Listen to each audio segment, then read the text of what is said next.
작은 거인 오성태가 전하는 통쾌한 인생 역전. 인생의 쓴맛 기억하시지요? 형님, 누님들, 오늘도 고생 많으셨지요? 자식들 키우느라 허리가 휘고 이제 좀 살만하니 몸 여기저기가 고장난다는 소리가 절로 나오는 우리 5070 세대들, 참 고단한 길 걸어오셨습니다. 그런데 말입니다. 몸 아픈 건 참아도 사람 무시당하고 억울한 일 당하는 건 죽어도 못 참는 게 우리네 성질 아니겠습니까? 내가 돈이 없지 가오가 없냐고 외치고 싶어도 막상 세상의 높은 벽 앞에 서면 작아지는 게 우리 현실이더라고요. 혹시 그런 기억 있으세요? 내 땅, 내 집인데도 힘있는 놈들이 와서 으름장 놓으면 가슴 떨리던 기억. 혹은 자식놈이 밖에서 억울한 일 당해왔는데 해줄 수 있는 게 없어서 밤새 소주잔만 기울였던 그날들 말입니다. 오늘 제가 들려드릴 이야기는 바로 그런 우리들의 가슴속 응어리를 한 방에 날려버릴 아주 기막힌 사나이의 이야기입니다. 이름은 오성태. 키는 160도 안 되는 왜소한 체구지만 그 속엔 귀신 잡는 해병대의 기백과 불의를 보면 못 참는 뜨거운 심장이 담긴 이 시대의 진정한 의적 이야기지요. 자, 인생의 쓴맛을 설탕물로 바꿔줄 오성태의 활약상 지금 시작합니다. 굽은 나무가 선산을 지키듯 작지만 단단한 사나이. 오성태 씨를 처음 본 사람들은 다들 비웃었습니다. 저렇게 작아서 어디에 쓰겠냐고 말이죠. 하지만 여러분, 그거 아시지요? 굽은 나무가 선산을 지키고 작은 고추가 맵다는 거요. 성태는 해병대 시절 덩치 큰 후임들도 한 손으로 제압하던 전설의 악귀였습니다. 어느 장날이었습니다. 고소한 기름 냄새와 사람 사는 활기가 가득해야 할 시장 한복판에 아주 불쾌한 소음이 터져 나왔지요. 문신을 덕지덕지 새긴 젊은 양아치 셋이서 이른 놈은 할머니의 나물 노점을 발로 툭툭 차며 행패를 부리고 있었습니다. 야, 이 알망구야, 여기 자릿세 안 내면 내일부터 장사 못한다고 했지? 너 이거 다 엎어버려. 지나가던 사람들이 다들 눈을 피할 때 저 멀리서 작고 왜소한 그림자 하나가 천천히 다가왔습니다. 바로 오성태 씨였지요. 성태는 할머니 앞을 가로막고 섰습니다. 어이, 젊은 친구들, 신발에 흙이 묻었으면 좋게 털고 가야지. 왜 남의 밥그릇을 걷어차고 그래? 좋은 말 할 때 사과하고 가. 양아치 놈들이 코웃음을 칩니다. 이건 또 뭐야? 어디서 굴러먹던 땅딸보야? 하더니 대장격인 놈이 예고도 없이 주먹을 휘둘렀습니다. 허걱. 둔탁한 타격음과 함께 성태의 고개가 꺾였습니다. 워낙 순식간이라 피할 틈도 없었지요. 성태가 비틀거리며 뒤로 서너 걸음 물러났습니다. 시장 바닥 콘크리트 위로 찌익하며 낡은 운동화 밑창이 긁히는 소리가 날카롭게 들렸습니다. 후. 후. 거친 숨이 성태 입술 사이로 터져나왔습니다. 고개를 들자 인중을 타고 진득하고 붉은 선지가 울컥 쏟아졌습니다. 뚝뚝. 차가운 바닥 위로 뜨거운 코피가 떨어졌지요. 입안에서는 비릿한 금속 향이 확 올라왔습니다. 양아치들은 이겼다 싶어 낄낄거렸지만 그 순간 성태 씨의 눈빛이 변했습니다. 코피를 손등으로 쓱 닦아내며 그는 해병대 시절 사선을 넘나들던 그 악귀의 모습으로 돌아갔지요. 그래야 이 맛이었지. 덕분에 잠들었던 놈이 깼다. 성태는 호랑이가 먹이감을 보았을 때처럼 자세를 낮췄습니다. 슥슥 신발 바닥이 모래 섞인 바닥을 긁으며 최적의 거리를 재는 소리가 고요한 긴장감 속에 울려 퍼졌습니다. 다시 양아치가 주먹을 뻗었지만 이번엔 달랐습니다. 성태는 댄잎처럼 유연하게 몸을 숙이더니 그대로 파고들었습니다. 놈의 턱 밑으로 들어간 성태 주먹이 팍 소리를 내며 박혔습니다. 이어지는 전광석화 같은 발차기. 거구의 양아치가 시장 매대 위로 고꾸라졌습니다. 순식간에 시장 바닥에는 양아치들의 신음소리만 가득했습니다. 성태는 거칠게 몰아쉬던 숨을 가다듬고 떨리는 손으로 할머니의 흩어진 나물들을 하나하나 주워 담았습니다. 할머니, 죄송해요. 장사를 방해했네. 할머니, 이거 다 제가 살게요. 그 후로도 성태의 정의 구현은 계속되었고 세상에 더 큰 억울함이 많다는 걸 알고 성태의 정의 구현은 이제 더 높은 곳을 향했습니다. 바로 경기도의 어느 부패한 시장의 집이었지요. 겉으로는 서민의 친구라더니 뒤로는 건설사들과 결탁해 수천억 원의 이권을 챙긴 자였습니다. 깊은 밤 성태는 숨을 죽이고 담벼락 앞에 섰습니다. 후드득 후드득. 침투화가 벽돌을 밟으며 내는 미세한 마찰음.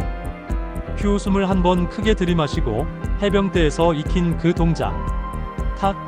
손이 담위를 잡았습니다. 찰칵 찰칵. 한 발, 두 발 리듬을 타듯 몸이 올라갑니다. 그리고 슈 요새 같은 저택 안으로 그림자처럼 착지했습니다. 서재 깊은 곳, 은밀하게 숨겨진 육중한 금고. 그 안에는 5070 우리 세대들이 평생 피땀 흘려도 구경조차 못할 금괴가 수십 개와 출처 불명의 5만원권 다발이 산더미처럼 쌓여 있었습니다. 성태 망설임 없이 그 부정한 돈을 배낭에 쓸어 담았습니다. 그리고 쪽지 하나를 남겼지요. 이 돈은 원래 있어야 할 자리로 돌아갑니다. 작은 거인이라고 쓴 쪽지 하나 남기고 호련히 비호 같은 빠르기로 왔던 길로 빠져나왔다. 이 돈들은 다음 날부터 시장 구석구석 가장 어둡고 힘든 곳으로 흘러들어갔습니다. 성태는 결심합니다. 다시 한번 이 사회의 정의를 구현하기로. 돈보다 더 큰 상처를 입은 사람들을, 억울함을 당한 사람들을 성태는 오늘도 찾아 나섭니다. 성태는 어느 추운 밤 우연히 한강 다리난간 위에 서 있던 박씨 아저씨를 발견했습니다. 아저씨의 어깨는 마치 수백 킬로그램의 짐을 짊어진 듯 축 처져 있었고 초점 없는 눈에선 눈물조차 말라버린 상태였지요. 성태는 조용히 다가가 아저씨의 옷자락을 붙잡았습니다. 아저씨, 여기 바람이 너무 차네요. 아래 구경은 그만하시고 저랑 뜨끈한 국밥이나 한 그릇 하러 가시죠. 제가 대접하겠습니다. 허름한 포장마차 안, 박씨 아저씨는 떨리는 손으로 소주잔을 채웠습니다. 그리고는 40년 세월의 한을 쏟아내기 시작했지요. 박씨 아저씨는 평생을 공사판에서 미장이로 일했습니다. 한여름 땡볕 아래서 시멘트 가루를 마시고 한겨울 칼바람에 손가락이 터져 피가 나도 쉬지 않았습니다. 그렇게 40년을 모은 돈 3억 원. 그 돈은 아저씨에게 단순한 숫자가 아니었습니다. 막내딸 결혼 자금이었고 아내와 함께 노후를 보낼 작은 임대 아파트 보증금이었으며 자신의 인생 그 자체였습니다. 그런데 30년 지기 고향 친구라는 놈이 나타나 노후 자금 2배로 불려주겠다며 땅 투자 사기를 친 겁니다. 친구라는 이름의 악마에게 모든 걸 맡긴 결과는 영원 빈털터리였습니다. 박씨 아저씨는 푸념 섞인 목소리로 성태에게 한탄합니다. 내가 미친놈이지. 그 돈이 어떻게 모은 돈인데? 우리의 엄마 수술비 아끼고 내 신발 밑창이 닳아 없어져도 비닐봉지 깔고 신고 다니면서 모은 돈인데 그놈은 내 친구가 아니었어. 내 목숨을 앗아간 살인마지. 이제 우리 딸 결혼식엔 무슨 낯짝으로 가고 마누라 얼굴은 어떻게 보냐고. 죽는 게 정답이야. 죽어야 끝이나. 박씨 아저씨의 목소리가 갈라지며 오열로 변했습니다. 식탁 위로 눈물이 뚝뚝 떨어져 국밥 그릇 안으로 스며들었지요. 그 모습을 가만히 지켜보던 성태 눈에 시뻘건 핏발이 섰습니다. 양아치들에게 코피가 터졌을 때보다 더 큰 분노가 가슴 밑바닥에서 끓어올랐습니다. 형님, 아니 형님, 고개 드세요. 왜 형님이 죽어야 합니까? 죄 지은 놈은 지금 발 뻗고 자라야 찰 텐데 왜 40년을 정직하게 산 형님이 다리 위에서 찬바람을 맞아야 합니까? 성태가 박씨 아저씨의 거칠고 마디 굵은 손을 꽉 잡았습니다. 굳은 살이 박여 딱딱해진 그 손을 매만지며 성태 목소리가 떨렸습니다. 이 손 보세요. 이 손이 증거입니다. 형님이 얼마나 장하게 살아오셨는지 세상이 다 아는데 돈 훔쳐간 악마 새끼 때문에 이 위대한 인생을 포기하시겠다고요? 절대 안 됩니다. 제가 용납 못해요. 그 돈 제가 찾아옵니다. 그놈 심장 줄기라도 끊어서 형님 발 앞에 무릎 꿇리겠습니다. 저 해병대 오성태입니다. 저 한 번만 믿고 오늘만 버텨주십시오. 형님 인생 제가 다시 세워드리겠습니다. 성태 그날 밤으로 추적을 시작했습니다. 사기꾼 놈의 은신처를 알아내는 건 식은 죽 먹기였죠. 그는 돈을 훔친 게 아니라 한 사람의 영혼을 짓밟은 죄질이 가장 나쁜 놈이었습니다. 성태는 시장 집에서 가져온 금괴 중 일부를 처분해 박씨 아저씨의 통장에 몰래 입금했습니다. 그리고 보낸 사람 이름엔 사기꾼 놈의 이름을 적었지요. 잘못했습니다. 이 돈으로 딸 결혼식 잘 치르십시오라는 메시지와 함께요. 동시에 성태는 그 사기꾼을 잡아 경찰서 정문 앞에 꽁꽁 묶어 던져 놓았습니다. 입에는 그놈이 평생 먹어보지 못한 흙탕물을 가득 채워주고 가슴에는 나는 친구의 인생을 가로챈 벌레입니다라는 팻말을 붙여서 말이죠. 며칠 후 박 아저씨로부터 전화가 왔습니다. 울먹이는 목소리로 기적이 일어났다고, 이제 살 수 있겠다고 말이죠. 성태는 멀리서 아저씨의 웃음소리를 들으며 조용히 전화를 끊었습니다. 형님, 누님들, 인생이 우리를 속일지라도 포기하지 마십시오. 성태 같은 동생이 있고, 그리고 우리가 서로의 손을 꼭 잡고 있으면 어떤 파도도 넘을 수 있습니다. 또 다른 정의구현 효도는 셀프가 아니다. 무너진 천륜. 성태 이번엔 아주 기막힌 소식을 들었습니다. 평생 파지 주어 아들 의사 만들었더니 아들놈이 집 팔아치우고 어머니를 요양원도 아닌 길거리에 내팽개쳤다는 이야기였지요. 성태는 그 아들의 병원을 찾아갔습니다. 번듯한 의사 가운을 입고 고고한 척하는 아들놈의 멱살을 잡고 그는 병원 로비에서 소리쳤습니다. 너 의사 맞냐? 사람 살리는 의사라면서 내 어미는 왜 죽이고 있냐? 내가 입고 있는 그 가운 내 어머니가 굽은 허리로 파지 주워 만든 거다. 당장 가서 무릎 꿇고 어머니 모셔와라. 아니면 내 놈 손가락 다시는 메스 못 잡게 만들어 줄 테니까. 성태는 부당하게 빼앗긴 어머니의 집 문서를 다시 찾아왔습니다. 그리고 시장 집에서 가져온 보석 하나를 어머니 손에 쥐어드렸지요.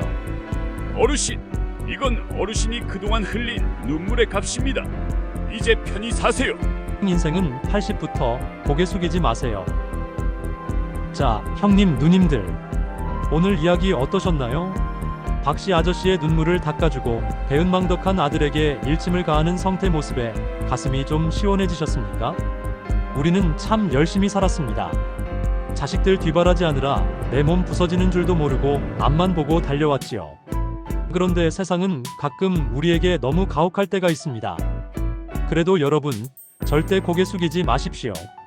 여러분의 그 거친 손마디는 부끄러운 게 아니라 이 시대를 버텨낸 영웅의 훈장입니다. 오성태가 박씨 아저씨에게 했던 말, 제가 오늘 여러분께 전해드리고 싶습니다. 고개 드세요. 당신은 충분히 장하게 살아오셨습니다. 오늘 영상 보시고 나면 옆에 있는 배우자나 오래된 친구에게 고맙다는 말 한마디 꼭 해보세요.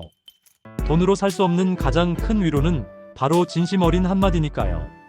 세상이 아무리 험해도 우리 곁에는 서로가 있습니다. 저도 이 자리에서 늘 여러분의 든든한 인생 지기가 되어드릴게요.